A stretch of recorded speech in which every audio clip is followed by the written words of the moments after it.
Bonsoir à toutes et à tous. Merci beaucoup d'être ce soir parmi nous. C'est un plaisir de vous accueillir.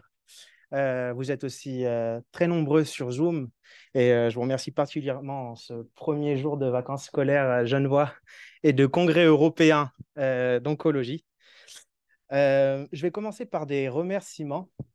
Euh, je tiens à remercier l'équipe marketing pour l'organisation de ce soir et particulièrement Stan, Aitamara et Sibyl, à qui on souhaite la bienvenue, puisqu'elle nous a rejoint il y a peu de temps. Et je remercie également nos deux sponsors, Variant et La Roche-Posay. Alors ce soir, donc, on a mis symposium, mais voilà, c'est l'inauguration de l'Ethos. On a un programme court et intense. Donc, on va débuter avec le docteur Champion qui va faire une brève présentation du service.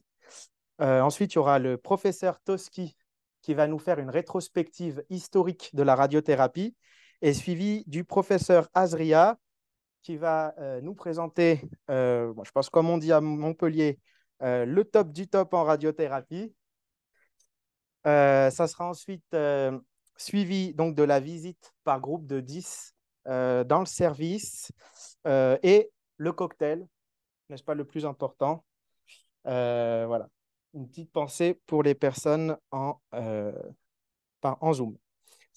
Euh, Avant toute chose, on va laisser la parole à notre CIO, Monsieur Rodolphe Eurin. Bien. Merci David. C'est bon, je suis déjà appareillé, je pense. Écoutez, bonsoir à tous. Je suis ravi de vous accueillir ici et aussi à distance en digital. Alors, euh, à l'hôpital de la Tour, il y a une chose qu'on aime bien mettre en avant, même un peu revendiquer, c'est notre caractère, notre identité d'hôpital privé. Ça, c'est une discussion qu'on a souvent entre nous. Ça veut dire quoi finalement dans le monde du privé d'être un hôpital? Alors, il y a plusieurs aspects qui me tiennent à cœur de mentionner. Je pense qu'il y a un aspect lié à notre taille, hein. On a voilà, 180 lits, plus de 1000 employés, 200, 300 médecins ici sur le campus tous les jours, presque 8000 hospitalisations, presque 400 000 consultations ambulatoires, dont 40 000 rien que par les urgences. Donc il y a déjà un aspect de volume important, mais il y a aussi quelques services qu'on trouve à la Tour et qui ne sont pas courants de trouver dans le privé, comme la médecine interne, hein. On a 3 unités, une cinquantaine de lits de médecine interne qui nous permettent aussi de prendre en charge des cas complexes ou des maladies chroniques. Il y a aussi bien sûr les soins intensifs, les soins continus, et puis bien sûr les urgences aussi, comme je le mentionnais avant. Ça, c'est un aspect important.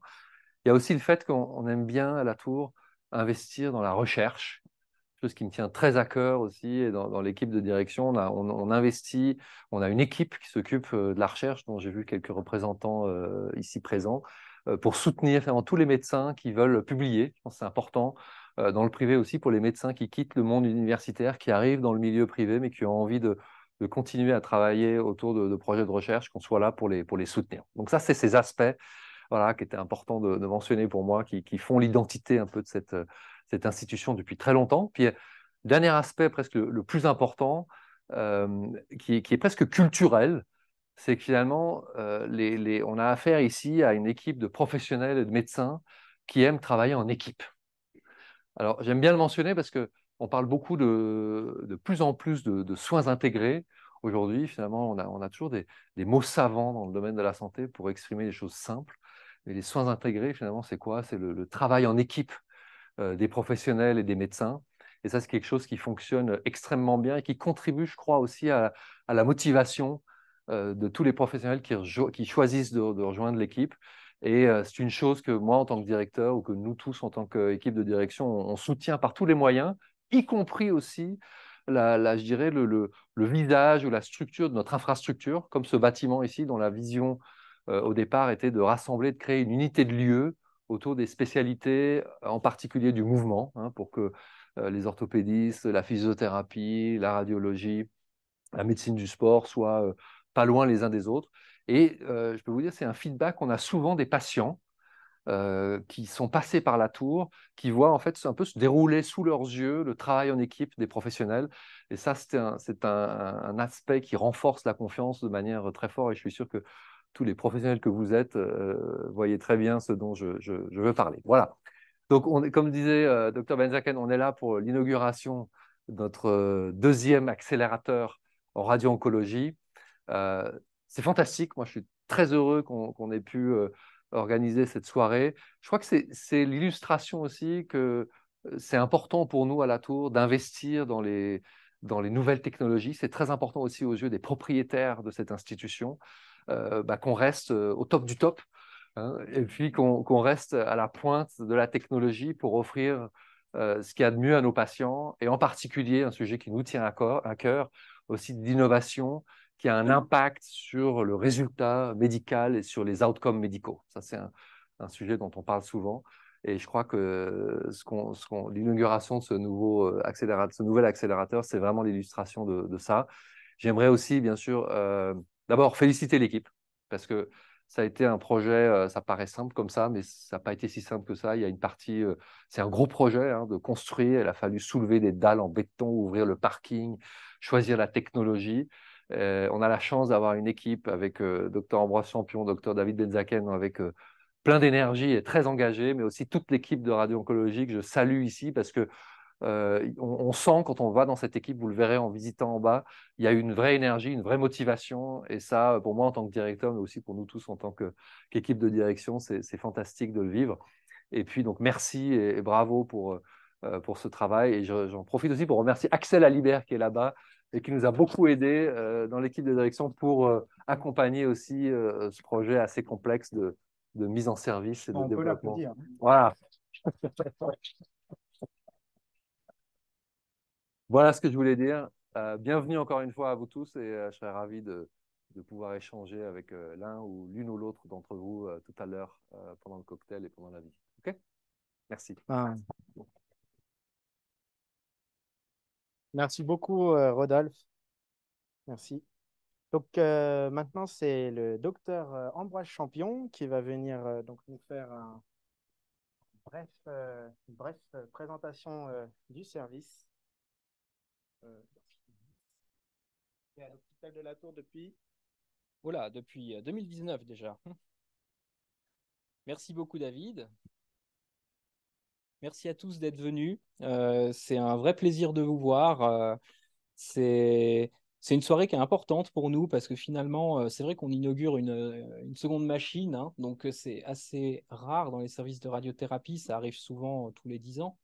Mais aussi, c'est une façon pour nous de marquer quelque part un peu l'histoire du service, parce que c'est un service qui a jusqu'à présent fonctionné avec une seule machine, et il a fallu, voilà, le fonctionnement à deux, c'est pas pareil. Quand on fonctionne à un, ça a nécessité finalement beaucoup d'implication de la part de l'ensemble de l'équipe, d'être capable de changer ses habitudes, et ça a été particulièrement bien réalisé. Je remercie également tous ceux qui sont venus ici pour ce symposium, qui sont venus qui représentent finalement tous les centres de radiothérapie du canton déjà, donc c'est très appréciable. Je vous remercie beaucoup pour ça. Et je vais commencer par vous faire une petite présentation, ça va être assez bref, pour voilà, vous présenter ce que l'on fait actuellement, en tout cas à l'hôpital de la Tour en radiothérapie. Alors, hop, voilà. Très brièvement, hein, ça c'est vraiment c'est le postulat de départ, hein. C'est que en Suisse, à l'heure actuelle, chaque année, on a 45 000 nouveaux cas de cancer par an, et ça représente vraiment, au niveau à la fois des infrastructures mais aussi de la santé publique, une problématique majeure. Pour faire simple, on est quand même sur Octobre Rose, et vous voyez que chez les femmes, c'est bien sûr en termes d'incidence, hein, c'est bien sûr le cancer du sein qui est le plus représenté, et chez l'homme, le cancer de la prostate. Et finalement, la statistique qui va vraiment être importante aujourd'hui, qui va illustrer le propos, c'est ce chiffre en fait. C'est que finalement, si on prend tous les patients qui seront traités pour un cancer, quel que soit le stade de leur maladie, on en a quand même 60% d'entre eux qui bénéficieront à un moment de leur prise en charge de radiothérapie. Donc, les problématiques de la radiothérapie sont les problématiques de plus de la moitié des patients qui seront traités pour un cancer. La radiothérapie n'est pas seule, hein, bien sûr. La radiothérapie n'est qu'un des 3 traitements majeurs proposés aux patients, que sont évidemment la chirurgie et l'oncologie. L'oncologie médicale et la chirurgie, qui sont aussi 2 grands pans d'innovation à l'heure actuelle. La radiothérapie ne se définit donc pas tout à fait en elle seule. Elle doit aussi s'imaginer, se concevoir avec les autres spécialités et avec les évolutions de chaque spécialité. Finalement, le service de radiothérapie de l'hôpital de la Tour, c'est le plus jeune du canton. Quand on voit la date, on est toujours un peu surpris, mais oui, c'est 2018, hein, c'est vraiment très récent. Mais c'est un service qui, par contre, a été construit dans un hôpital, comme l'a dit Monsieur Rhin, un hôpital qui avait déjà une grosse stature, qui avait déjà une grosse activité et surtout une activité très diversifiée. On y traite, en tout cas en radiothérapie, des patients donc adultes, hein, on ne traite pas d'enfants, il n'y a pas d'oncologie pédiatrique, elle est bien sûr laissée aux hôpitaux universitaires, et les patients peuvent être traités en ambulatoire ou hospitalisés. Grossièrement, toutes les localisations, hein, peuvent être traitées ici et sont traitées ici. Comme beaucoup de centres maintenant, on a également accès donc à l'ensemble des modalités d'imagerie, que ce soit pour la planification ou la simulation, la simulation et les fusions d'images pour les patients. Ensuite, les différentes techniques, on va détailler celles qui sont quand même assez spécifiques du service, assez originales. Et puis le professeur Azria vous parlera surtout de ce dernier pan, la radiothérapie adaptative, qui est la nouveauté dans le service avec l'acquisition de cette seconde machine. Finalement, on avait dit grand hôpital. Ça reste quand même un grand hôpital privé, mais c'est une institution, le département de radiothérapie, qui est plutôt de taille moyenne. Le service est finalement assez restreint. On a 2 médecins, plus un médecin consultant.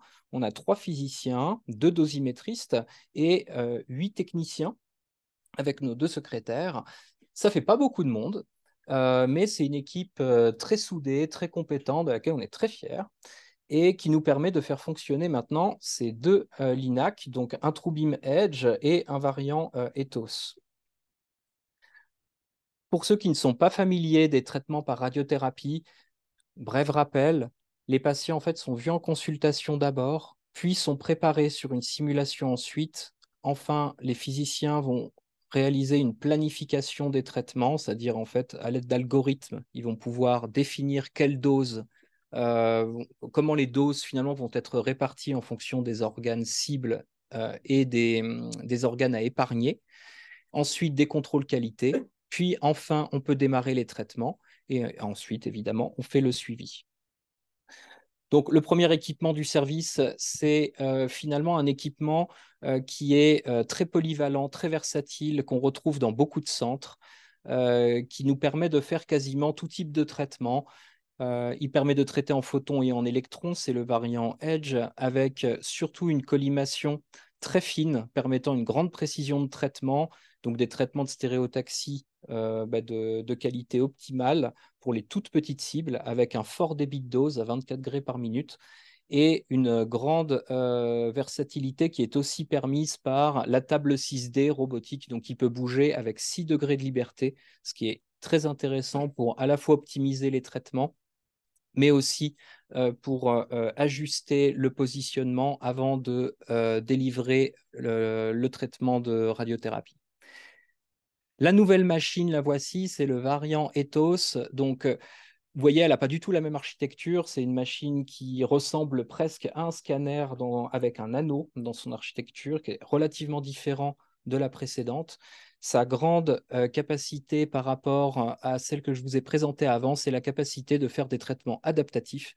Donc, de quelque part être capable chaque jour de recalculer un plan de traitement sur la base de l'anatomie du jour. puisque avec l'autre machine, on réalise un plan qu'on va aller ensuite appliquer à chaque séance, alors que là, à chaque fois qu'on va faire un traitement, on va refaire un plan qui va être adapté à l'anatomie du jour, puisque bien sûr, nos organes bougent et les conditions peuvent être différentes d'un jour à l'autre.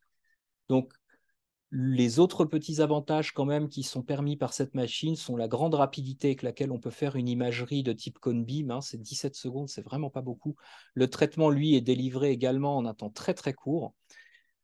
Très bonne sécurité. Vous voyez la table, en fait, finalement, sera dans un anneau. Les risques de chute du patient déjà sont beaucoup plus faibles. Et ensuite, il n'y a pas de risque de collision du bras, puisque la table ne peut pas rentrer dans l'accélérateur, comme c'est le cas avec l'Edge.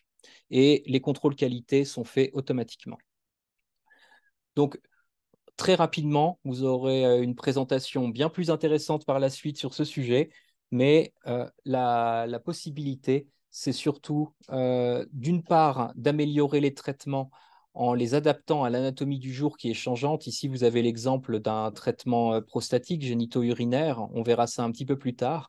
Mais ça a été aussi une belle expérience personnelle puisqu'il faut former le personnel, notamment les TRM, à contourer notamment les organes à risque pour permettre d'avoir un flux qui soit le plus fluide possible. Puisqu'en fait, le défaut de ces traitements, si on est mal organisé ou si finalement on a trop de zones de friction entre les professionnels, c'est la lenteur. Le risque, c'est toujours le même, c'est de faire des traitements qui finalement deviennent trop longs et on peut perdre un bénéfice clair de qualité avec un traitement qui dure par exemple 2 fois trop longtemps. Donc, l'entraînement de l'équipe, notamment des TRM et la disponibilité des physiciens et des médecins ont été extrêmement importants.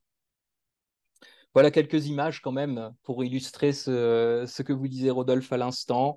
Il a bien fallu creuser 2 plafonds pour arriver à descendre en fait la machine qui est livrée en monobloc.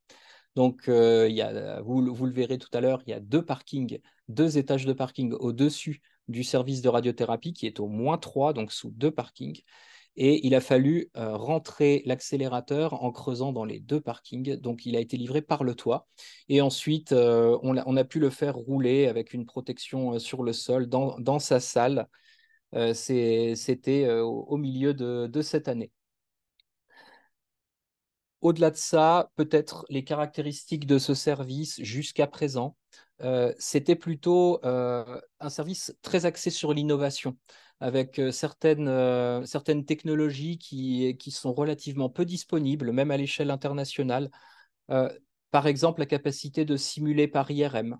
Ça, c'est quelque chose d'assez exceptionnel qui est en place ici déjà depuis l'ouverture du service, depuis 2018 où on peut acquérir une image IRM calibrée, donc sans distorsion d'image, sans déformation, bien sûr, c'est fondamental, les radiothérapeutes le comprendront, et d'être capable de synthétiser un scanner synthétique à partir de cette image. Donc finalement, la simulation se fait sans irradiation, puisqu'il n'y a pas de scanner, mais uniquement une IRM.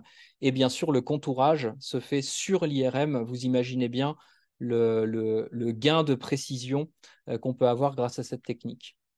On a également le suivi optique, qui est donc, là vous le voyez, c'est représenté avec les faisceaux rouges. C'est un scanner de surface qui nous permet de surveiller la position du patient en temps réel, pendant même l'irradiation, et qui est également capable de couper le faisceau, par exemple, si le patient bouge. Donc ça, c'est une vraie technologie non irradiante, non invasive, et qui permet d'optimiser la qualité des traitements. Enfin, le gating respiratoire, assez connu également des radiothérapeutes, qui nous permet de traiter les patients avec une inspiration bloquée, par exemple, comme vous le voyez ici, ou alors par phase, comme on le voit là, qui sont vraiment très importants pour les traitements de stéréotaxie qui se situent au niveau thoracique ou abdominal. Et enfin, la photobiomodulation, on n'en est pas peu fier. Le premier centre à avoir introduit la technique en Suisse en oncologie de manière courante, qui maintenant est réalisée pour tous nos patients qui sont traités pour un cancer du sein ou un cancer ORL, une technique qui se développe beaucoup maintenant. qui nous donne toute satisfaction, qui a toute sa place pour les soins de support et la gestion des effets secondaires. On le redira jamais assez, mais on le répète, c'est vrai que l'oncologie, c'est toujours un travail d'équipe, quoi qu'il arrive. Et c'est vrai que ici à l'hôpital de la Tour, comme maintenant dans beaucoup de centres, il est vrai, les patients peuvent bénéficier d'un encadrement très large, très complet, avec à la fois un suivi oncologique, bien sûr, par les infirmières, mais aussi une prise en charge diététique, euh, une physiothérapie particulièrement développée, notamment ici avec le service de la médecine du sport, une prise en charge psychologique, des suivis cardiologiques et bien sûr le Centre Otium qu'on remercie encore pour tout le travail qu'ils effectuent chaque année pour le bien-être des patients. Finalement, pour conclure, c'est les plus peut-être de l'hôpital de la Tour, c'est vraiment son caractère multidisciplinaire. Le fait d'avoir un hôpital d'une taille critique permet d'avoir pratiquement tous les corps de métier présents. Et ça, c'est une aide inestimable. C'est vrai que c'est peut-être, je dirais, le plus bel avantage qu'offre cet hôpital pour ses patients, c'est son exhaustivité, en fait. C'est son caractère pluridisciplinaire. Vous avez également le plateau technique avec IRM et PET scanner, les traitements qui sont synchronisés aux patients, maintenant la radiothérapie adaptative, les soins de support, comme le disait Rodolphe également, le suivi de nos résultats. Ça, c'est fondamental. Je pense que ça le deviendra de plus en plus. Le suivi des résultats dans l'absolu, mais aussi du ressenti des patients. C'est quelque chose qui va être, à mon avis, au centre des discussions, qui l'est déjà, mais qui va probablement prendre de l'ampleur même dans les prochaines années. Et puis les tests de radiosensibilité Novagray, qui sont donc la nouvelle innovation qu'on va pouvoir proposer à nos patients dans les semaines à venir. Et puis, on en reparlera à l'occasion, peut-être qu'on refera un symposium quand même pour l'occasion, la construction du nouveau bâtiment, du B3, qui méritera, je pense, à lui seul une petite soirée également. Voilà. Où sommes-nous dans ce bâtiment? Au moins 3. Vous avez ici nos coordonnées. Donc, je ne prends pas plus la parole maintenant. Je vous remercie beaucoup et je laisse la place donc au Merci professeur beaucoup. Toski. Voilà. Merci beaucoup, Ambroise. Et j'en profite aussi pour te remercier pour le collègue que tu es, plus qu'un collègue. Je remercie aussi toute l'équipe, donc les TRM, les physiciens, les dosimétristes, les secrétaires, nos infirmières également. Voilà. Je vais vous présenter un autre collègue, le, le petit dernier, qui est le professeur Toski. Il est où? Ah. Donc, bon, je sais que ton humilité suisse-allemande ne me permet pas trop de te faire trop de compliments. Donc, tu es né à Zurich, c'est juste, où tu t'es formé du coup en radiothérapie, tu as poursuivi au HUG, puis tu es parti au Canada, où tu es devenu donc professeur de radio-oncologie au Centre hospitalo-universitaire de Montréal. Tu es auteur d'innombrables publications. Bref, un vrai munch, comme on dit chez toi. Donc, voilà. Donc, je vous présente donc professeur Daniel Toski, médecin agréé à l'hôpital de la Tour. Il va nous...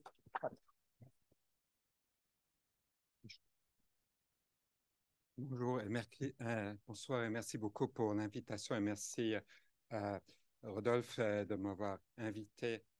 Je ne veux pas parler pendant 25 minutes sur l'histoire de la radio-oncologie. Il n'y a vraiment pas peur, 5-10 minutes maximum, juste pour que vous puissiez apprécier qu'est-ce qu'on a aujourd'hui, qu'est-ce que c'est cette nouvelle machine qu'on a, le ethos, d'où est-ce qu'on venait en radio-oncologie. Et de plus, je voulais d'abord remercier et vraiment féliciter cette excellente équipe que vous avez en radio-oncologie. J'ai participé aujourd'hui un peu au traitement et je pense que c'est vraiment haute qualité et grande gentillesse et compétence. Alors, première diapo, qu'est-ce qu'on va... Ici, le masque, je suis sûr que personne ici sait qu'est-ce que c'est le masque. Alors, quand est-ce qu'on a découvert la radiothérapie? Alors, quelqu'un de l'équipe de Marie Curie a gardé un peu de radium dans sa poche et il a remarqué que sa jambe est devenue rouge. Alors, il a réalisé que avec le radium, on peut faire un traitement pour des lésions de la peau. Alors, ce masque ici, on a mis du radium dans le masque pour traiter des endroits qui étaient cancéreux ou pas très jolis dans le visage. Ah, c'est ça. Et ça vous explique aussi pour qu'est-ce que c'est le deuxième photo. Ça, c'est le monument pour les martyrs de la radiologie médicale. C'est un vrai monument qui est à Hambourg. Il y a environ 4 Suisses dessus, beaucoup plus de Français. C'est des gens qui sont décédés à cause de leur engagement en radiologie médicale. Alors ça, j'ai volé ce diapo et ce slogan de le site de Variant, l'expérience adaptive, intelligence adaptive. Vous allez voir, c'est même pas exagéré. C'est vraiment vrai avec cette nouvelle machine, ce qu'on peut faire. D'où est-ce qu'on venait en radio-oncologie? Ça, c'est un petit livre que j'ai acheté, publié en 1913 à Montréal. La radiothérapie, qu'est-ce qu'elle est? Qu'est-ce qu'elle vaut? Alors, à cette époque, la radiothérapie, parce qu'on n'a pas eu l'énergie suffisante, a juste traité des lésions superficielles. Et alors, on a traité surtout des maladies bénignes. Il y a un petit abstract sur des cancers qu'on a traité, un petit abstract, mais tout le reste était plein des traitements pour des maladies bénignes de la peau. 10 ans plus tard, ça c'est un livre de 1923 de Paris, la radiothérapie profonde. Alors, on était déjà capable à traiter des tumeurs en profondeur. Ça vient de Paris et de l'hôpital Saint-Antoine. C'est une photo de ce livre. Alors, vous voyez le lit où le patient était installé et en dessus, sont sortis les rayons. Alors, vous voyez, on ne peut pas vraiment anguler cette sortie des rayons X. Et vous pouvez aussi vous imaginer qu'on ne peut pas vraiment bien reproduire le traitement à chaque jour. C'était à peu près, et je suis sûr aussi que la dose qu'on donnait à chaque jour n'était pas encore la même. C'était peut-être 2 minutes, 3 minutes qu'on traitait, mais pas, on n'a pas pu vraiment mesurer la dose qu'on donnait à chaque jour. Ça fait 100 ans. Je fais un grand pas en Zurich 1951. Imaginez-vous, vous êtes un patient, vous êtes terrifié quand on vous traite dans cette petite salle et quelque chose sort, on ferme la porte. Ça devait être vraiment terrible. Mais dans les années 50, on a déjà développé des traitements au cobalt. Il y a quelques-uns ici qui se rappellent de ces traitements au cobalt, de ces machines cobalt. Alors, dans les années 50, on a vraiment fait des grands progrès en radio-oncologie. Alors, comment est-ce qu'on a pu cibler nos rayons en profondeur? Les scanners ont été inventés en 1970, dans les années 170. Alors, on a eu des bancs Atlas. Et vous voyez, ça, c'est au 7e vertèbre thoracale à gauche. Je pense, c'est la première vertèbre lombaire. Alors, on a pris ces feuilles transparentes et si on voulait traiter un certain endroit, on a dû tourner et anguler et calculer la dose qui était nécessaire de délivrer. C'était tout un peu après, à peu près, pas très exact. Alors, ça vient d'un livre que je me suis acheté, je me rappelle très bien du prix, c'était vraiment une fortune pour moi, je pense 80 francs suisses.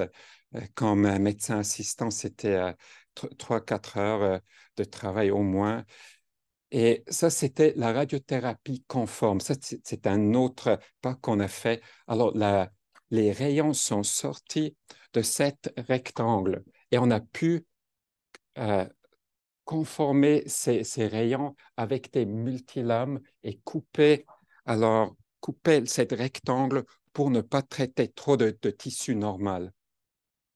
Quelquefois, on l'a même fait avec des blocs de plans.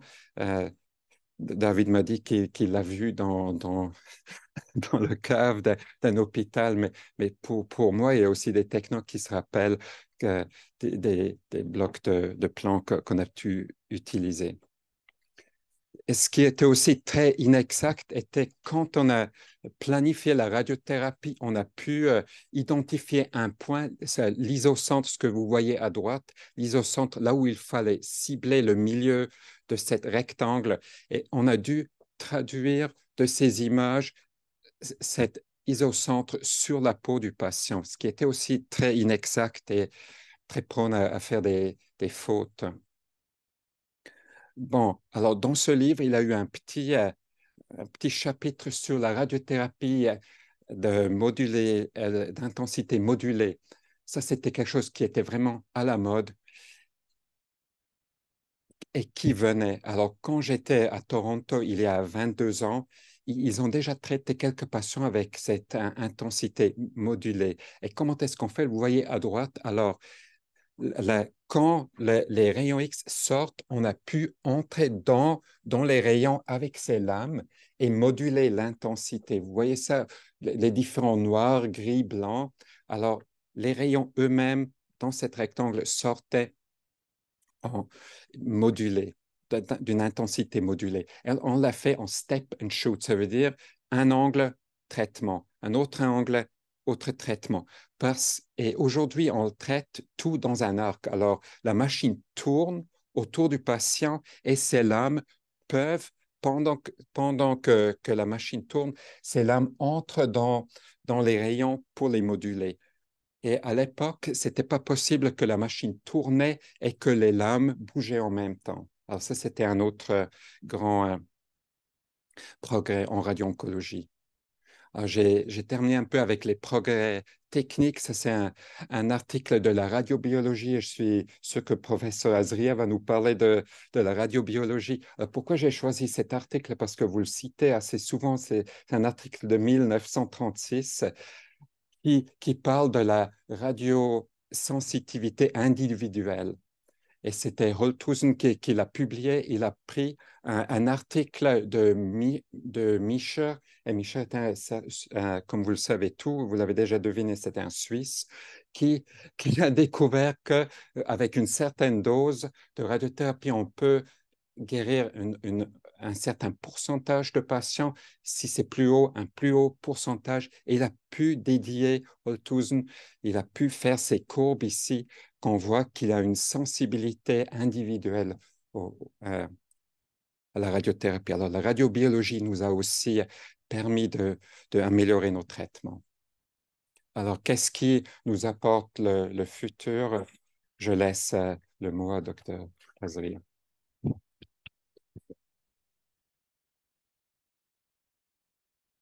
Merci beaucoup, Daniel, pour ta belle présentation. Donc, maintenant, je vais vous présenter le professeur David Azria. Le professeur David Azria, pour ceux qui ne le connaissent pas, si vous le googlisez, vous allez tomber sur un comique. Donc, n'oubliez pas de mettre PR devant. Parce que le professeur David Azria, c'est la classe. Déjà, il commence très tôt dans le Guinness Book des records. C'est le plus jeune, il a le record du plus jeune nommé professeur chef de service en France. C'est toujours d'actualité. Il est actuellement donc coordinateur du département de radiothérapie oncologique. Je suis obligé de lire parce que directeur scientifique de l'Institut du cancer de Montpellier. Il est président du réseau régional de cancérologie Onco-Occitanie. Il est directeur du SIRIC, Grand Centre de recherche intégrée sur le cancer. Il est également président de la Société française de radio-oncologie. Il est aussi membre honoraire honorifique de la Société suisse de radio-oncologie 2023. Je vous en prie, applaudissez-le. Merci beaucoup d'être venu. Merci David. Je pensais qu'on était plusieurs en fait. Quand tu as dit tout ça, je me suis dit, je crois qu'il y a quelqu'un dans cette salle qui doit se dire, je ne l'ai pas beaucoup vu dans ma vie, mais bon. Euh, c'est vrai que je suis très ravi de revenir ici, 22 ans après mon séjour à Lausanne. Alors je sais que je ne suis pas à Genève, c'est à Lausanne, mais pas loin.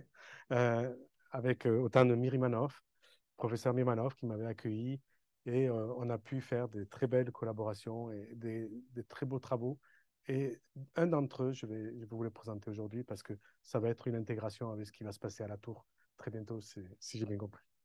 En tout cas, merci à tout le monde. Merci à David. Merci à Ambroise de m'inviter. Merci à Monsieur le directeur d'avoir fait cette belle introduction. Et j'ai beaucoup apprécié le mot de recherche parce que je pense qu'en oncologie, sans recherche, on n'avance pas du tout. Donc, et je vais essayer de vous montrer ça aujourd'hui. Voilà. Juste un petit mot d'introduction quand même pour vous dire que Ambroise l'a dit, mais le traitement de la radiothérapie, c'est un traitement anticancéreux majeur. 60% des patients qui ont un cancer vont être traités par radiothérapie et les 3/4 d'entre eux vont être guéris par cette radiothérapie. Donc, ce n'est pas rien.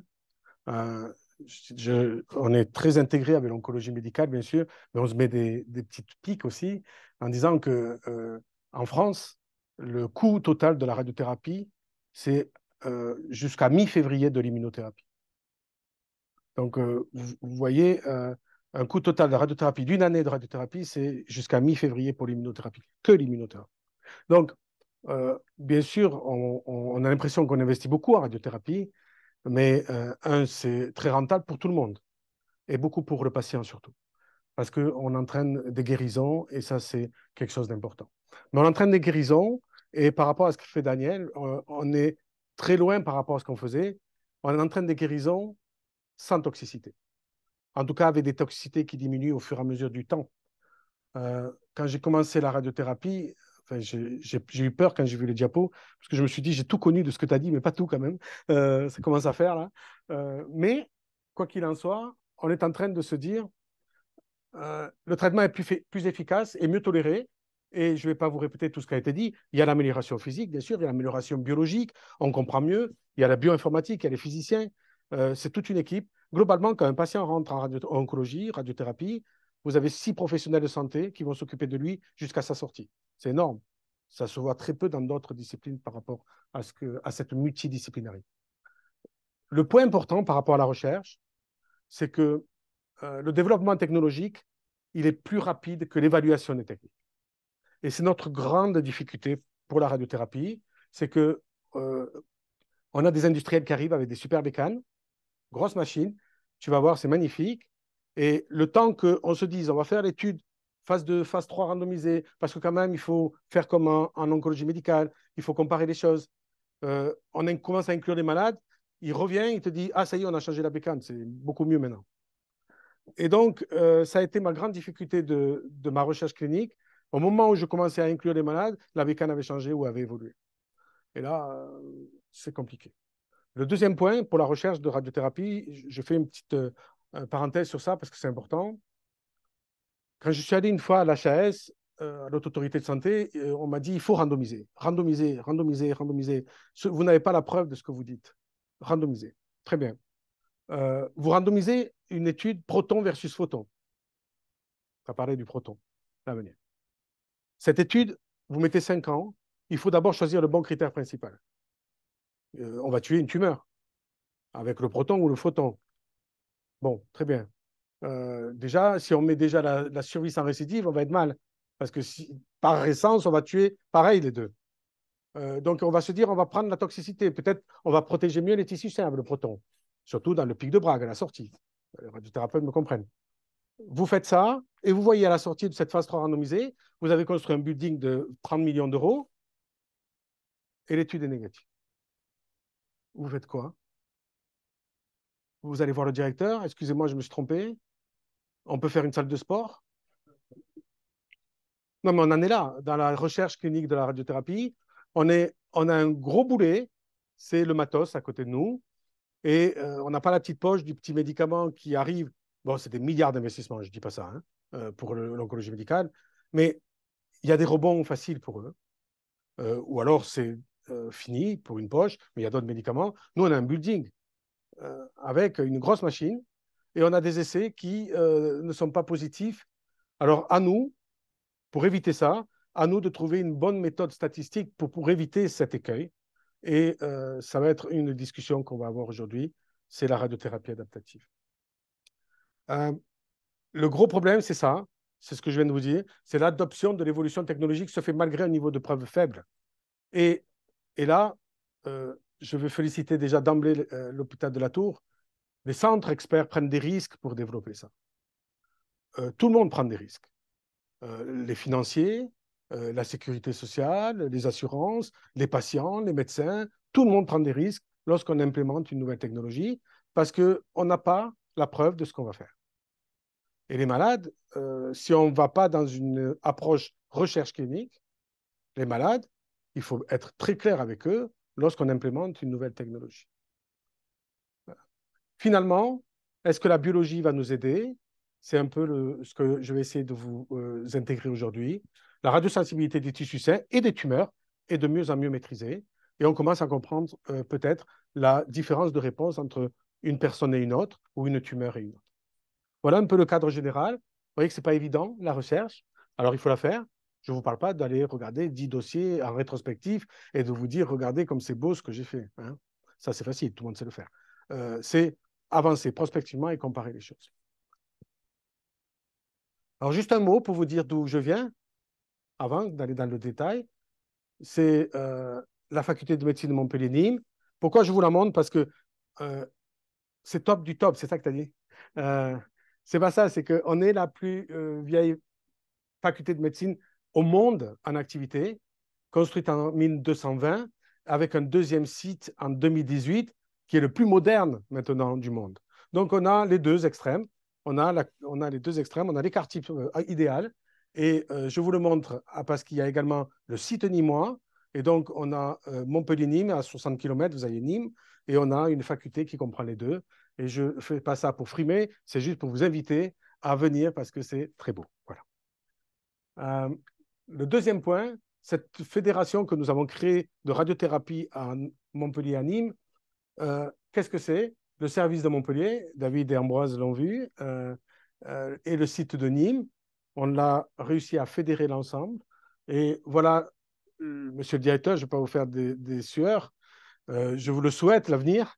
Ça vous fait 11 machines avec 2 TrueBeam, 2 TrueBeam STX, 2 Ethos, une radiothérapie sous IRM.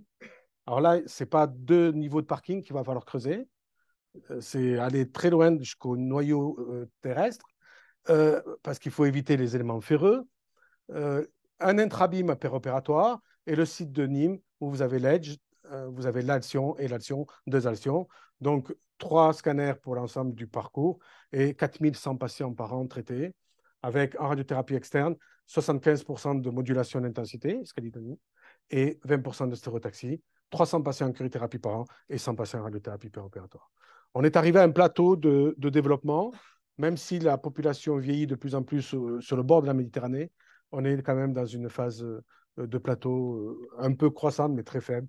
On est arrivé à une bonne stabilisation de prise en charge.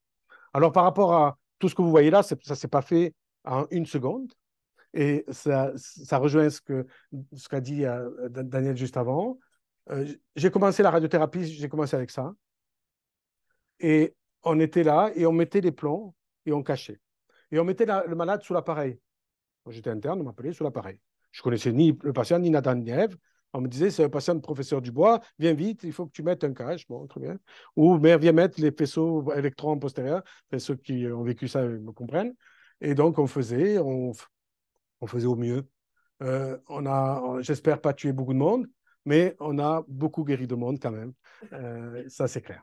Et puis, on a évolué. 2000, ça, c'est le service, les accélérateurs linéaires, beaucoup plus performants, avec du 3D, de la modulation d'intensité, l'IRM radiothérapie qui est arrivé, et l'altion qui a été un des éléments très récents. Alors,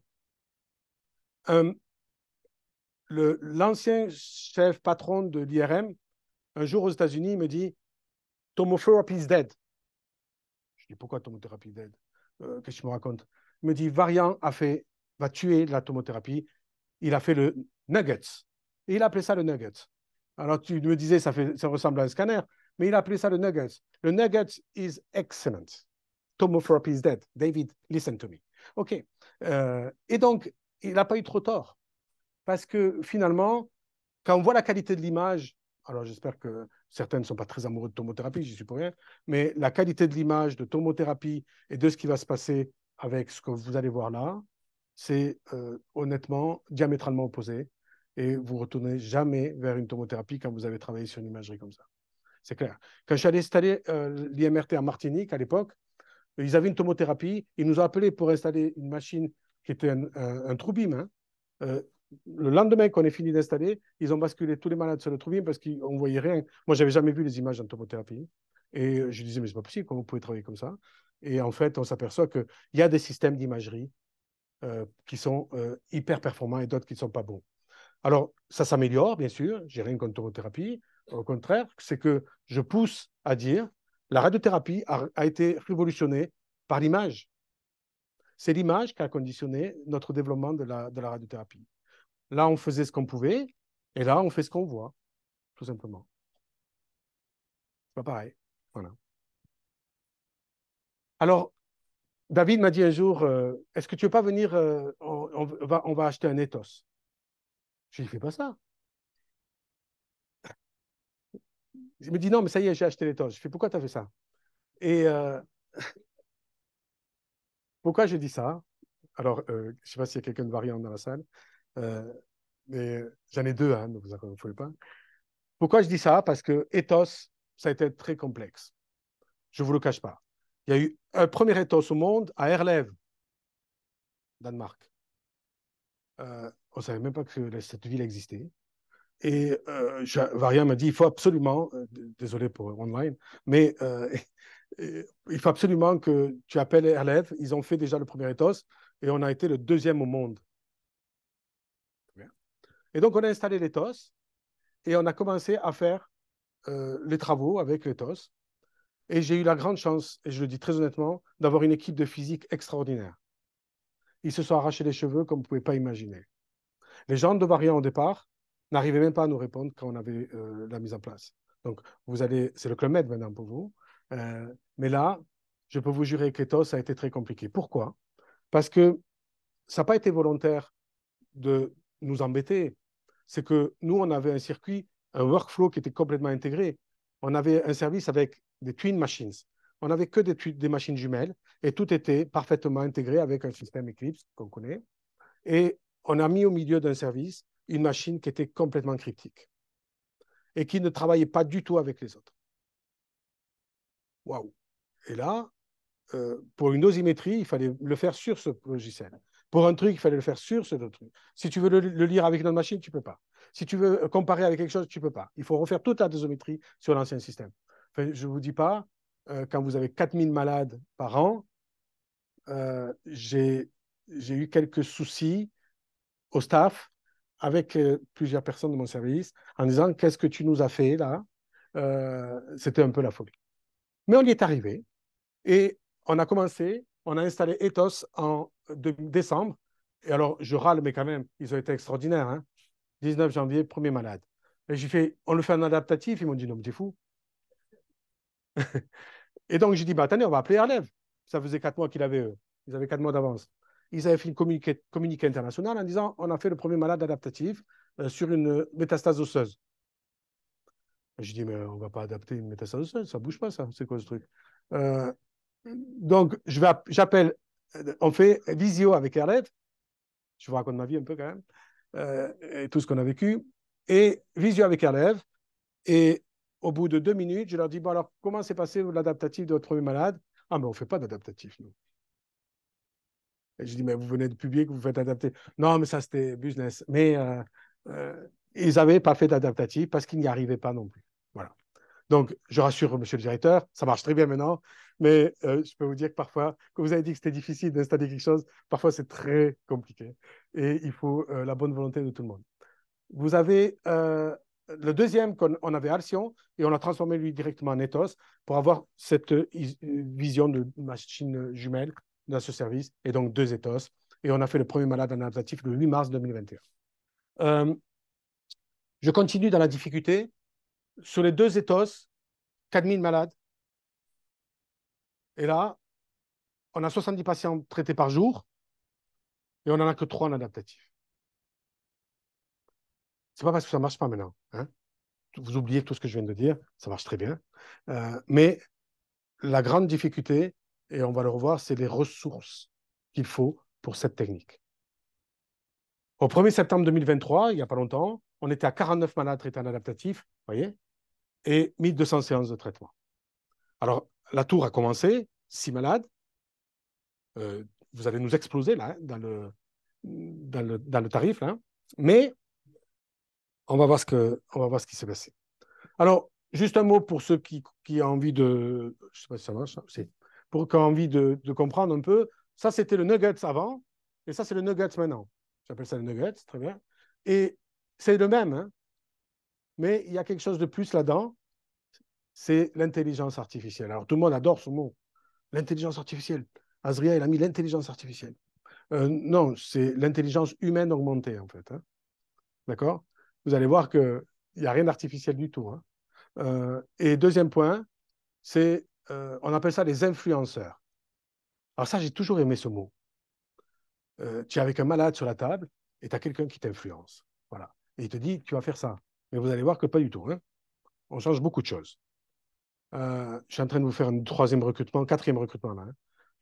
Tu me diras merci tout à l'heure. Et le TPS, on avait Eclipse, super système, workflow, Ethos, cryptique tout seul. Mais c'est pas grave. C'est pas grave. Parce qu'en fait, Variant, et je finis mon idée, Variant a voulu monter ça en disant on va l'acheter, ce truc, on va le construire et on va le vendre, machine isolée, comme s'il n'y avait rien autour. Alors pour les centres qui n'avaient pas un système parfaitement intégré comme nous, c'est parfait. Tu mets un ethos et tu travailles. Parce que tu ne connais pas autre chose.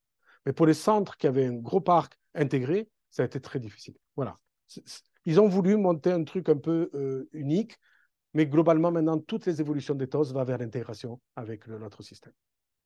L'algorithme d'optimisation, ce n'est pas le même. L'algorithme de calcul, ce n'est pas le même, un peu adapté. Et le QA, d'assurance qualité, ce n'est pas le même. Donc, formation de tout le monde. OK. Là, ce que je vous dis 2-3 points techniques pour ceux qui vont y travailler dessus. Vous avez des directives de planification qui sont équivalentes à la prescription d'ARIA dans l'autre système. Le site anatomique est présenté, le nombre de phases, les prescriptions, les volumes cibles, les objectifs cliniques, tout est bien présenté. Et c'est vrai que ça s'améliore, notamment avec les nouvelles versions. On a des choses qui sont extrêmement puissantes maintenant. Alors là, vous avez l'acquisition du CBCT. Alors, qu'est-ce qui se passe? Et je vais reparler un peu des nouveaux malades qui viennent d'être faits à la tour.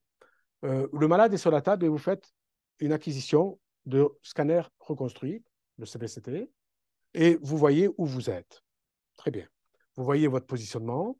Et ce qui est intéressant, c'est que vous pouvez faire des CBCT étendus, vous pouvez faire une reconstruction ICBCT possible, et vous pouvez reconstruire avec un CT synthétique. Ce qui est intéressant, c'est que vous avez le scanner de simulation que vous avez fait pour la mise en place, et vous avez le scanner, le malade sur la table, au jour même. Donc là, lui, le scanner de simulation, il a les HU vrais, les unités de suite vraies, et là, il est rapporté à l'anatomie du jour du patient. Et vous avez le CT synthétique qui, lui, est déformé à partir de la géométrie du CBCT du jour. OK. Là, logiquement, ça bouge. Vous allez voir des trucs qui bougent, ne vous inquiétez pas. Ce sont les structures prépondérantes qui vont se passer. Et c'est là où l'intelligence artificielle. Une fois que vous avez fait votre CBCT, votre scanner sur le malade et allongé sur la table, vous avez le CBCT qui est en train de... l'intelligence artificielle qui vous propose des volumes. Qui vous propose des volumes à partir de structures de prépondérance que vous avez déterminées. Très bien. Et vous avez ici, pour une prostate, par exemple, la vessie, l'intestin grêle, le rectum, l'utérus, ça, c'était pas pour la prostate, je ne sais pas pourquoi il y a marqué utérus, mais c'est pas grave. C'était pour un col, pardon. Là, c'était pour un col, cette image. Et donc, vous avez toutes les structures qui se font de manière spontanée et instantanément avec ce que vous allez vouloir faire.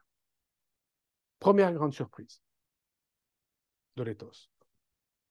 Dès qu'il y a de l'air, on ne comprend plus rien.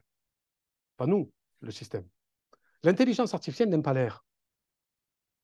J'ai appris ça. J'ai dit, pourquoi il n'aime pas l'air? Alors, on ne m'a jamais répondu.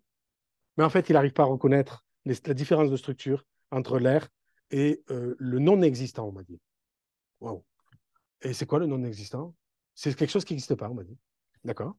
Et l'air, ça existe pourtant. Il me dit non, c'est différent. D'accord. Bon, alors je n'ai pas trop persisté dans l'explication, mais dès qu'il y a de l'air, ça ne marche pas. Il faut tout reprendre à la main. Première difficulté. Le deuxième, et là vous le voyez, voilà ce que vous propose. Les influenceurs, ils vont vous proposer le digestif comme ça, et ils vont vous proposer, là c'est le tube digestif, le rectum derrière, là vous avez la vessie, ils vont vous proposer des choses, dès que c'est plein, c'est joli, dès que c'est pas plein, dès qu'il y a de l'air, ils commencent à partir en cacahuète. Très bien. Mais c'est pas grave. C'est pas grave parce que vous êtes devant et vous allez tout refaire. Et vous allez tout refaire, et ça va être une des grandes limites de votre développement. C'est la grande limite de notre développement, c'est les grands volumes à traiter. Parce que je peux vous dire que le premier malade qu'on a fait, c'est un cancer du col. Enfin, c'est pour ça qu'il y avait le col tout à l'heure. Et cette patiente avait des ganglions lombo-aortiques. Donc le grand volume tumoral, et comme l'intelligence artificielle, on le sélectionne ici sur une liste anatomique choisie, ce n'est pas modifiable, elle va prendre l'ensemble du segment de ce que vous avez sélectionné. Et donc, elle va vous faire énormément de propositions et il va falloir tout recontourer. 48 minutes le recontour, la séance 1h15, la patiente avait des saignements et vous allez voir la fin. Donc, les grands volumes, il va falloir se faire attention dans cette technique. Ou alors, il va falloir aller très vite. Ensuite, il y a la propagation des volumes cibles et des organes à risque. Et là, ce qui est vraiment génial, c'est que vous pouvez l'intégrer avec le TEP scan. Et là, vous avez votre ganglion que vous pouvez intégrer. Le malade est sur la table. Et vous pouvez reprendre le volume avec une fusion multimodalité ici. C'est fabuleux. Avant, on faisait ça, on cachait le coin et on disait, on est à peu près dedans. Maintenant, on est là. On fait un boost instantané dans le volume. Et enfin, il y a le système de dosimétrie qui intervient. Je vous refais les grandes étapes de l'éthos et son histoire. Et là, comparaison de distribution de doses, vous comparez les histogrammes dose-volume. Est-ce que c'est mieux lorsque c'est adapté au jour ou est-ce que c'est mieux par rapport à ce qui était planifié avant? La grande question. Programmer, adapter. Programmer, adapter. En 3 ans d'éthos, je n'ai jamais pris le plan programmé. Alors, c'est parce que je stresse de dire que ça ne sert à rien. Donc, je prends l'adapté. Parfois, on me dit, mais c'est pareil. Non, mais quand même, prends l'adapté. Mais dans 80% des cas, c'est extraordinaire. Et vous avez aussi une comparaison des indices dosimétriques. Alors, vous allez voir les résultats. Bien entendu, il y a un export automatique du plat adapté. Et là, vous avez une dosimétrie en temps réel. Alors, il y a des termes particuliers. Vous allez entendre offline, c'est ce qu'on fait souvent. Le malade a fait sa séance et au bout de 3 séances, on regarde si ça correspond parfaitement à ce qu'on avait prévu. Mais le malade n'est plus en traitement.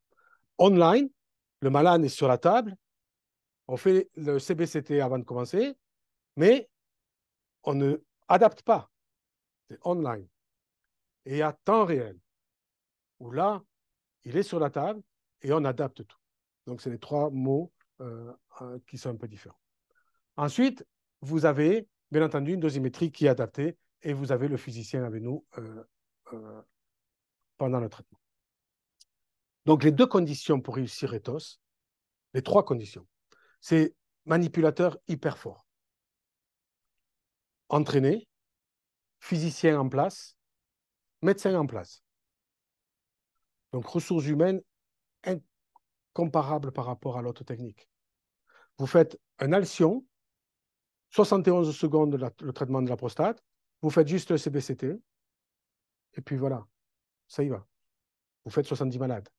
Là, tout le monde est sur place. Il n'y a pas que le manip, et tout le monde reste. Tout le monde adapte. Donc, les ressources humaines, c'est une des grandes limites de la technique adaptative qu'il va falloir surpasser. Mais on va le conclure.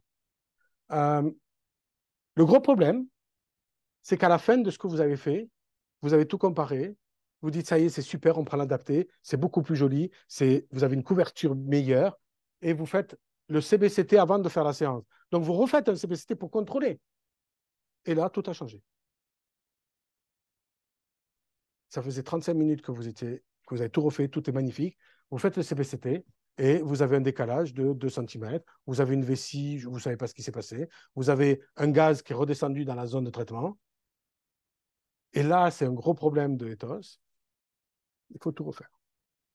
Le malade est sur la table. Je vous dis tout ce qui nous est arrivé. Hein. Partez pas en courant. Hein. Donc, il va falloir bien choisir vos indications pour éviter ça. Et vous allez voir pourquoi certains, on ne le fait pas. On n'a pas décidé d'y aller parce que c'est trop compliqué. Le suivi de traitement, très bien. Avec Ethos, vous avez exactement toutes les possibilités ici d'intégration, de planification de décision de traitement, les rapports de plan et de QA, les données de post-traitement, la reconstruction de la dose délivrée. Vous avez exactement ce qui s'est passé, enregistré. Franchement, le rapport est fabuleux. Donc, on a une traçabilité qui est quand même exceptionnelle dans ce type de traitement.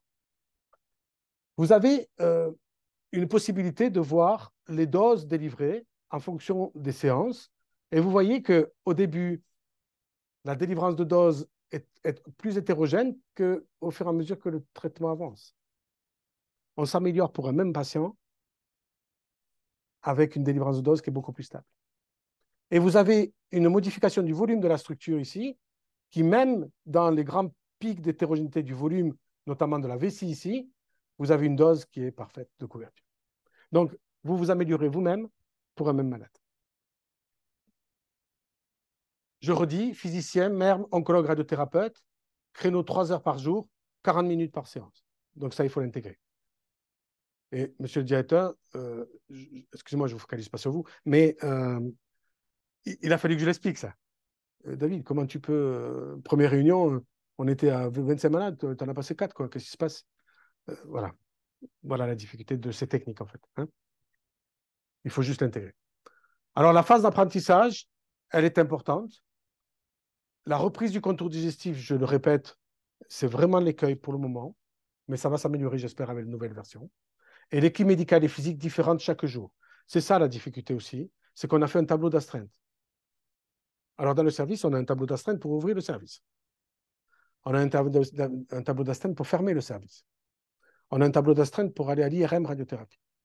On a un tableau d'astreinte pour aller à l'ETHOS. On a un tableau d'astreinte pour aller valider les stéréotaxies. Enfin, bon, alors parfois, on se trompe quand on ouvre le tableau d'astreinte. On ne sait plus qui est fait quoi.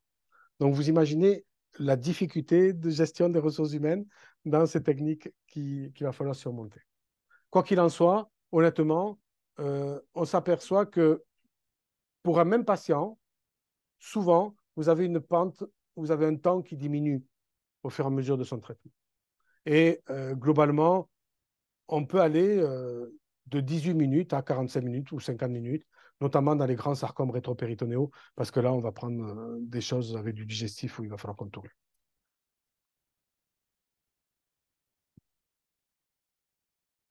Alors, si je peux vous aider ce soir, voici nos indications.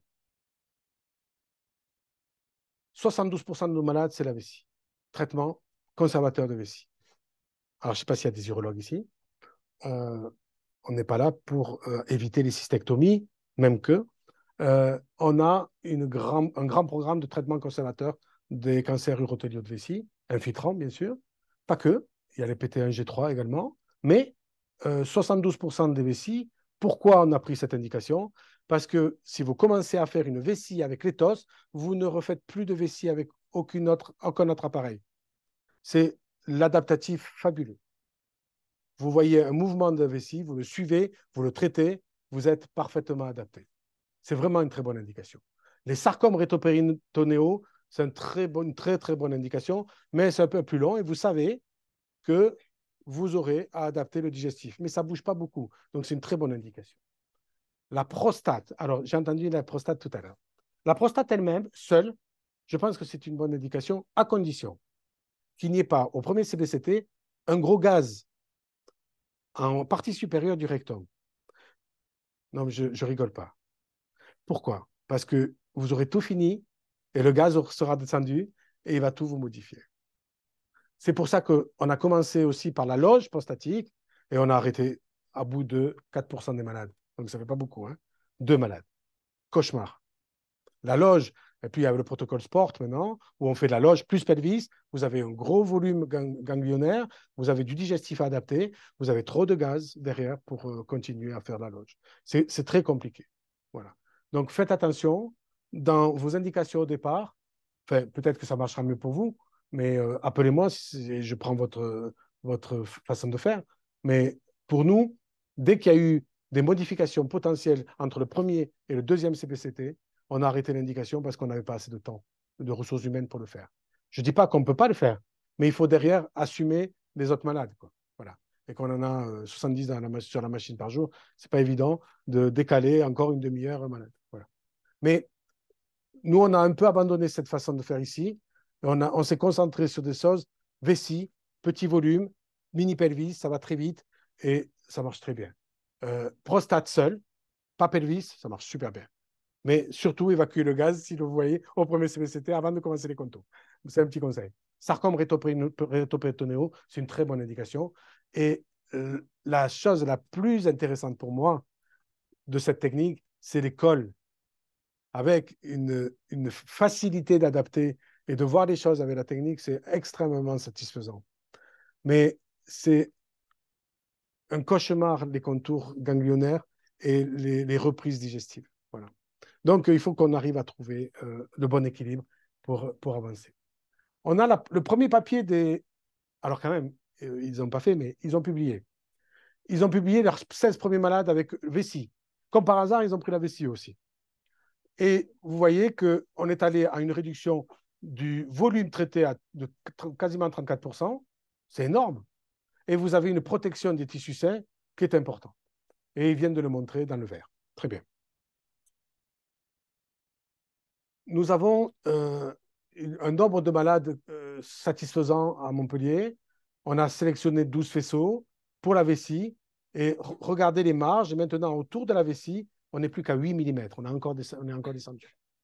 Donc, on traite des volumes avec 8 mm de marge sur des choses où on était beaucoup plus étendu au départ.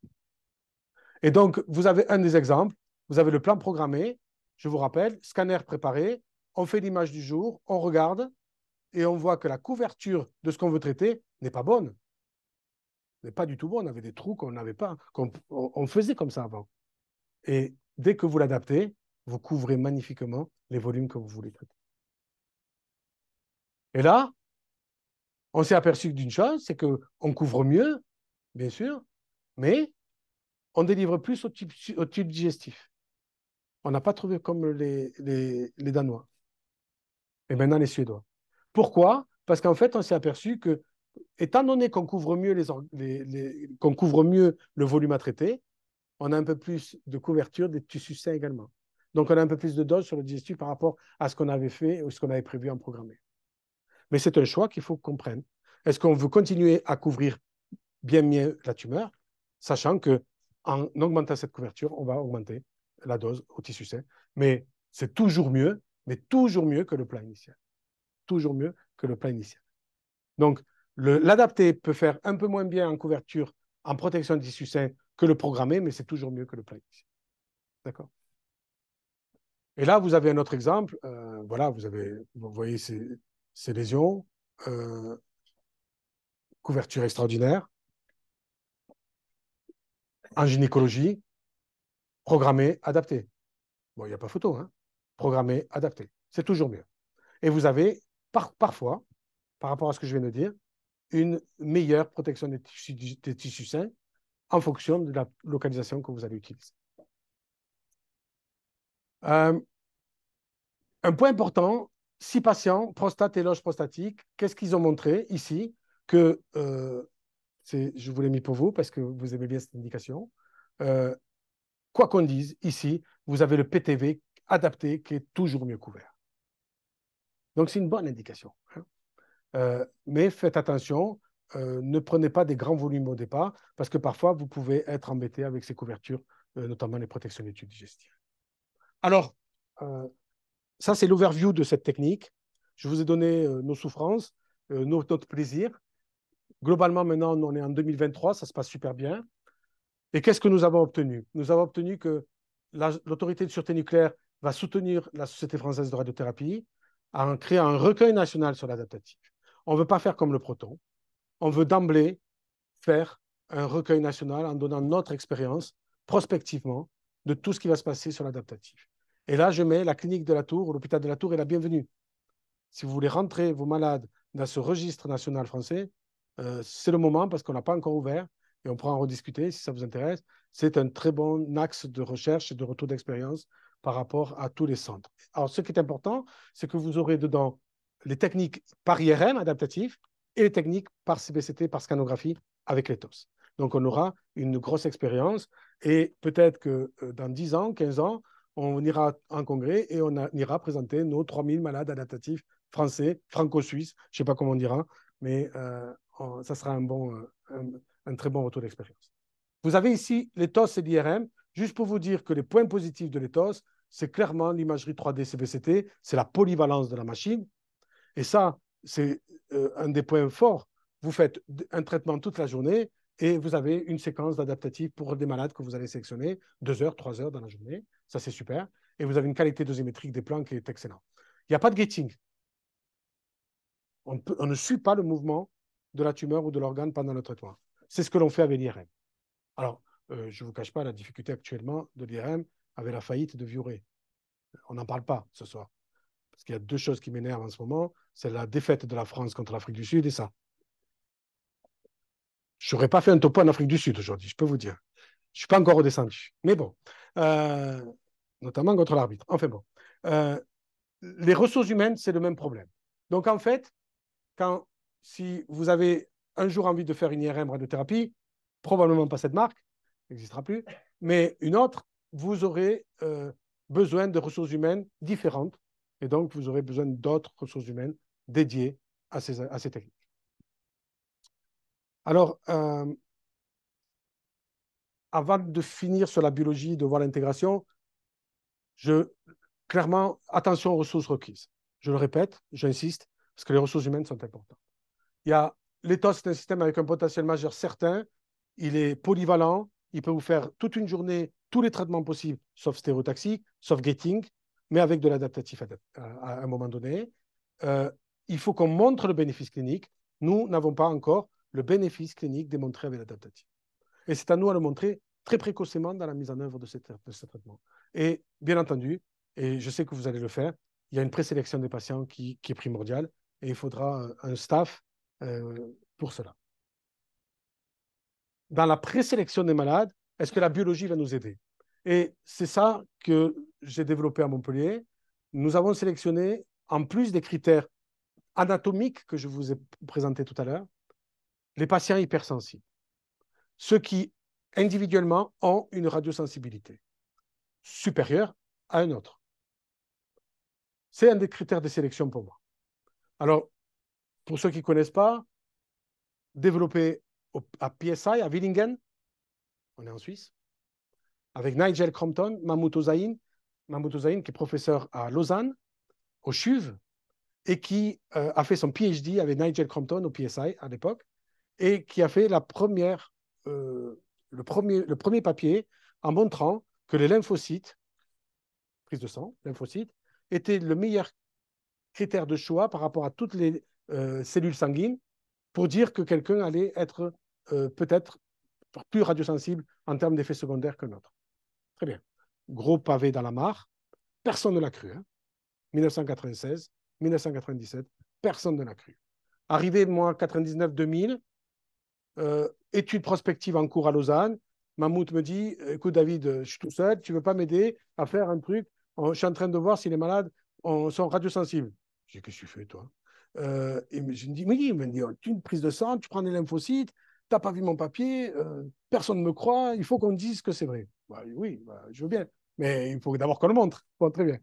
Et donc, on est allés tous les deux là-dedans. Je remercie encore fortement. Et il a changé ma vie. Pourquoi? Parce que je n'ai pas arrêté après, j'ai fait que ça. Et donc, on a montré, et vous allez le voir, qu'une simple prise de sang, qu'en mesurant l'apoptose des lymphocytes ex vivo, in vitro, on pouvait prédire qui pouvait faire plus de toxicité qu'un autre. Et maintenant, on l'a adapté et on a rajouté maintenant une analyse qui est cloud-based avec une analyse automatisée de cytomètre de flux. Donc, c'est quelque chose qui se fait de manière automatisée du début jusqu'à la fin. Pourquoi? Parce qu'on a enlevé maintenant l'étape d'irradiation des lymphocytes ex vivo, in vitro, et on l'a remplacé par un radiomimétique, donc goutte de radiomimétique, quasiment comme un diabétique. Vous avez le système qui s'intègre et vous avez une lecture adaptée, automatisée des résultats. Bientôt en consultation, avec une goutte de sang, j'espère. Ce qu'on a montré dès le début avec Mammouth et ensuite avec l'étude multicentrique française, c'est que les patients qui avaient un taux bas d'apoptose étaient les patients qui allaient présenter des toxicités sévères. Les patients qui avaient un taux élevé d'apoptose, radio-induite lymphocytaire, étaient les patients qui allaient présenter moins de toxicité. Pas zéro, mais moins, beaucoup moins, et de manière très significative. Quand on est allé présenter ça à l'Astro, déjà, ils nous ont refusé l'abstract. Ça nous a énervé. Et à l'époque, parce qu'ils n'y croyaient pas du tout. Ils nous disaient, qu'est-ce que vous racontez? C'est l'inverse. Regardez tout ce que vous avez, vous vous trompez complètement, c'est complètement l'inverse. Quand vous lisez quand vous lisez les cytomètres de flux, en fait, vos lymphocytes, ils restent bloqués dans les canaux du cytomètre, et ceux qui ont plus de radiosensibilité sont ceux qui ont plus d'apoptose. Mais vous perdez les lymphocytes. Allez chercher les lymphocytes dans les tuyaux, parce que c'est comme ça que ça se passe. On a eu ça comme lettre à l'éditeur. Hein. Je nous raconte. Donc, on est allé chercher les caspases à l'intérieur des lymphocytes, voir vraiment s'il y avait de l'apoptose ou pas, et on a montré que c'était vraiment moins d'apoptose, plus de toxicité. On pourra en discuter pourquoi, mais voilà. Et là, vous voyez des toxicités qu'on voit rarement, hein, d'accord? Même quasiment jamais. Mais quand ça arrive, ça arrive. Prostate. Et là, étude multicentrique française, et je vous fais un cadeau, je ne l'ai pas encore publié, résultat positif également. Les patients qui ont un taux d'apoptose bas ont plus de toxicité pelvienne radio-induite après radiothérapie de prostate. Comme dans le sein. Alors, petit p004, hazard ratio identique que le sein, 0,5. Vous réduisez de moitié le risque de toxicité lorsque vous identifiez les patients avec leur ILA haut ou bas. Et si vous regardez le hazard ratio, alors ça c'est en fonction du taux d'apoptose, radio-induite lymphocytaire, vous avez le hazard ratio ici, le Cox modèle, et on voit très bien ici que le hazard ratio, il augmente pour les taux de RILA qui sont bas. Le hazard ratio du risque de toxicité. Donc c'est un Cox en fonction du temps, ici. Ce n'est pas tout, il n'y a pas que la biologie.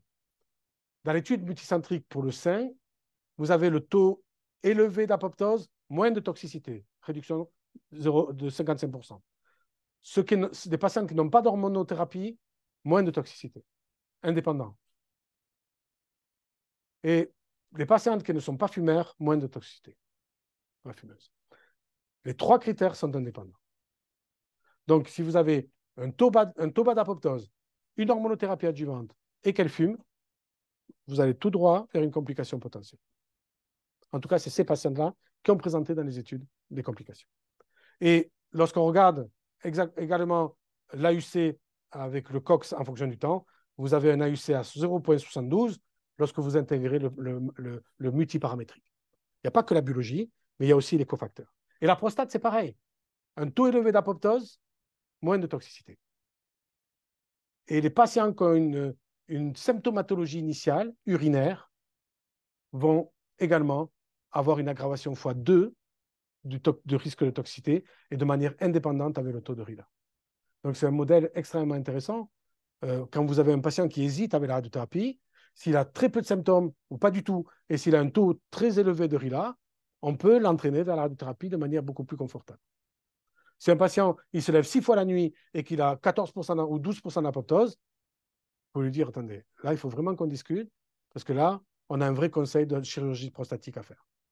Donc, on va aider la décision. C'est un partage, c'est une discussion éclairée avec le malade, mais ça sera une décision partagée, en tout cas. Alors, est-ce que Ozaïn et Azria, ils ont halluciné depuis 20 ans? Non. Les Canadiens, Daniel, confirmé, dans la prostate, leur série canadienne, positif. Tu connais peut-être Karachnar. Et ils ont confirmé moins d'apoptose, plus de toxicité pour la prostate. Les Espagnols, prostate, moins d'apoptose, plus de toxicité. Et moins d'apoptose, plus de récidive. Et moins bonne survie. On n'a jamais montré, nous. Mais les Espagnols nous ont fait ce plaisir. Espagne, dans les cancers du col, moins d'apoptose, plus de toxicité. L'Allemagne, alors l'Allemagne, toujours opposé au test apoptose. Toujours. Pendant 20 ans, ils nous ont dit, on ne croit pas à vous, à vos résultats. Toujours les premières questions, microphone one, un Allemand et un Chinois. C'est toujours été pareil. Et là, ils viennent de sortir la série des cancers du sein à partir de l'étude prospective avec plus de 10 ans de follow-up. Et je les remercie enfin. Moins d'apoptose, plus de toxicité. Donc l'Allemagne, au foot, la France et l'Allemagne, c'est toujours compliqué. Hein. Au rugby, ça avait l'Angleterre. Maintenant, c'est l'Afrique du Sud. Mais au foot, c'était l'Allemagne. Donc là, maintenant, ça s'améliore. Et les Allemands ont suivi et ont publié. Et je ne peux pas dire les Belges qui ont également ressorti la même série. Là, vous avez l'étude européenne. Les Européens, et notamment les Anglais, avec Leicester, les Allemands, avec Mannheim, Montpellier. On a eu un FP7 Europe en 2012 et on a inclus 5200 malades pour la radiogénomique et il y avait 1319 malades qui ont été inclus dans le programme apoptose pour vérifier ce qu'on avait dit. Et les premiers résultats de l'étude européenne multicentrique, dans le sein, on a les premiers résultats. Ça a été présenté par Christopher Talbot à l'Estro en 2019. Moins d'apoptose, plus de toxicité en bleu. Confirmé. Hazard ratio, identique. Dernier point, et je reste parfaitement dans mes temps, 45 minutes. Dernier point, l'étude FAST. L'étude FAST, c'est quoi? Vous connaissez, c'est l'étude hypofractionnée des cancers du sein de John Arnold. Et en 2015, il m'appelle, il me dit, David, il faudrait qu'on fasse le test apoptose des malades inclus dans l'essai FAST. Une fraction, 5 semaines. Ce n'est pas fast forward, une fraction, 5 semaines. Et j'ai dit OK. Il me dit, je t'envoie les tubes des malades et tu fais le test apoptose, tu m'envoies le résultat et toi, tu ne sais pas les données cliniques et je t'envoie les données. Très bien. Et donc, on vient d'avoir les résultats, ce n'est pas encore publié. Moins d'apoptose, quel que soit le fractionnement. Vous avez ici la survie sans toxicité. Donc, vous avez moins d'apoptose en rouge. La survie sans toxicité est moins bonne que lorsque vous avez un taux d'apoptose supérieur à 24%. Donc, quel que soit le fractionnement, on arrive à ressortir les malades qui individuellement ont une radiotoxicité, un risque de radiotoxicité potentielle, et notamment en termes de fibrose. Alors, on y va. C'est l'avenir maintenant, et j'espère que l'hôpital de la Tour va nous accompagner. Ici, c'est l'étude qui vient d'être acceptée par le CPP et par l'ANSM en France, que nous allons développer à Montpellier. On sélectionne les malades avec le test, bien sûr, qu'il a, et en fonction du risque, on fera une radiothérapie cancer du sein adjuvant, notamment les grands volumes N+, où on a une conformation à données beaucoup plus importante. Radiothérapie standard et risque élevé ou indéterminé, on va faire une radiothérapie adaptative sur éthos. Alors, une dosimétrie sur éthos du sein, c'est aussi un grand moment. Mais on y est arrivé. C'est aussi un grand moment, mais on y est arrivé. Donc, il a fallu se former beaucoup, il a fallu changer énormément tous nos process internes, cérébraux, et nos process externes avec les workflows. Donc, première étude adaptée, une vraie adaptation en fonction du risque biologique. On a la technologie qui va nous aider.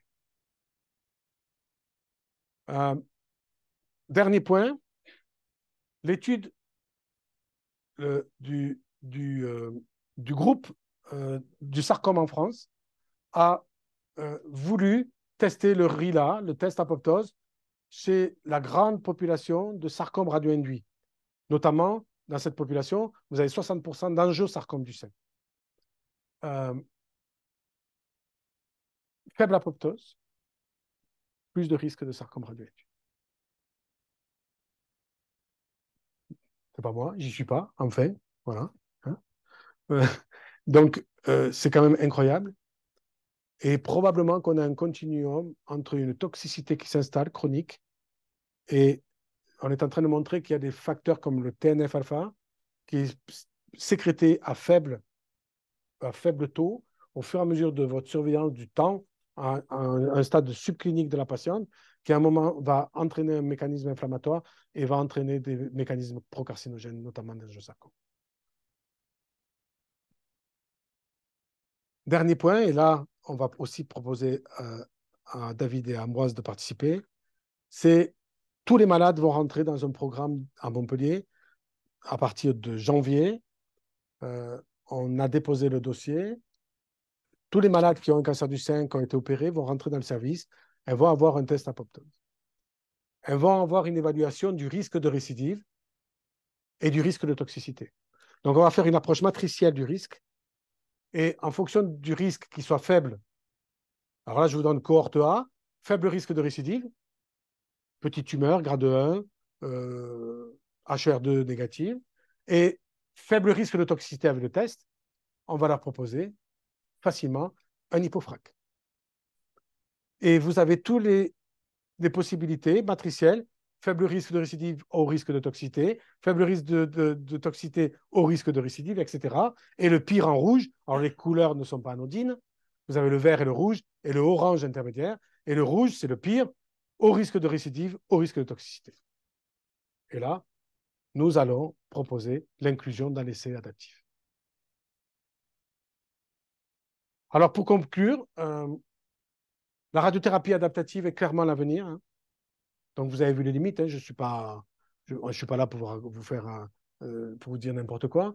On est là pour évaluer les limites, les améliorer pour que ça soit parfait à la fin. Mais on est au début, hein, donc on est en train de travailler. Et c'est pour ça que tout à l'heure, j'ai dit, les centres qui y vont, ils prennent des risques. C'est un courage professionnel et il faut vraiment les féliciter. Et toute l'équipe directoriale de les accompagner, c'est vraiment un grand moment pour améliorer les résultats de ce qu'on est en train de faire.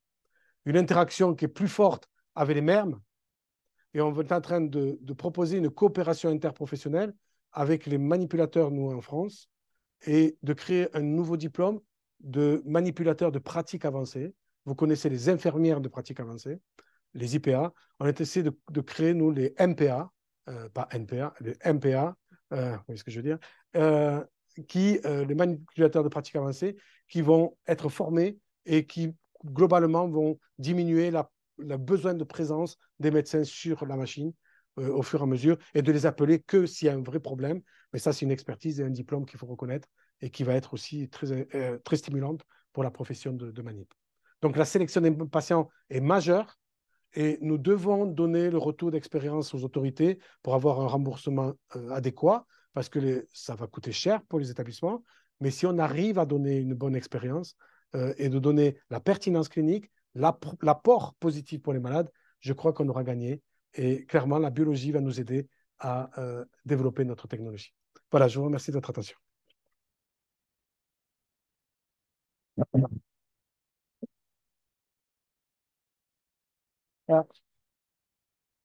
Merci beaucoup, David, pour ces En avant. explications exhaustives. Ouais, en plus, en avance.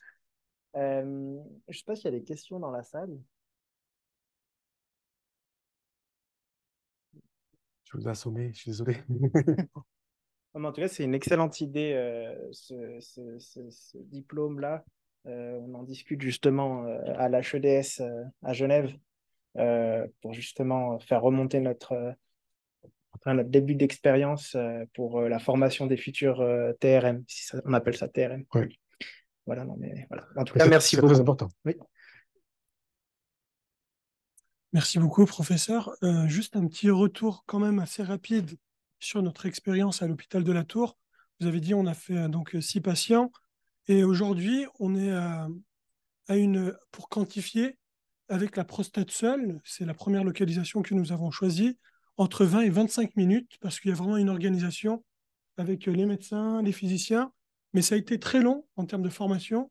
Hein, je remercie encore tous les TRM, mais aussi l'équipe Variant qui a été vraiment au soutien. Ça n'a pas été facile, mais comme vous dites, toutes ces professions, aujourd'hui, on arrive quand même à gagner vraiment il y a cette collaboration interprofessionnelle qui est très, très importante, vous l'avez vraiment évoqué, mais la sélection aussi de la localisation a été importante. Aujourd'hui, 6 patients, mais demain, j'espère plus, et on est bien parti. En tout cas, merci pour tout, et merci à toutes les équipes. Merci. Bravo. La première fois qu'on m'a dit tu vas mettre de l'intelligence artificielle, j'ai dit on va plus se parler là, on va plus se voir. C'est le robot qui va tout faire. Et en fait, dès qu'on a introduit l'intelligence artificielle, on ne s'est jamais vu autant dans le service depuis qu'on a mis l'ethos. On est tous ensemble au même moment, alors qu'on se voyait de moins en moins, parce que tout allait très bien.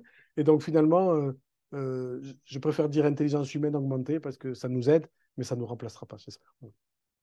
Merci beaucoup. En tout cas, tu nous as fait une belle présentation sur l'innovation. Merci. Nous, on t'offre un livre de 1924 Oh, sur la radiothérapie mais ça me fait très plaisir. 1924. Merci beaucoup, c'est très gentil.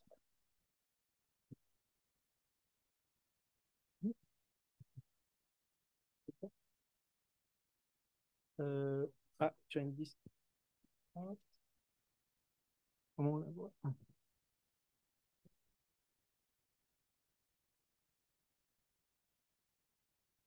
Alors, il faut que Ah, vous l'avez affiché, d'accord.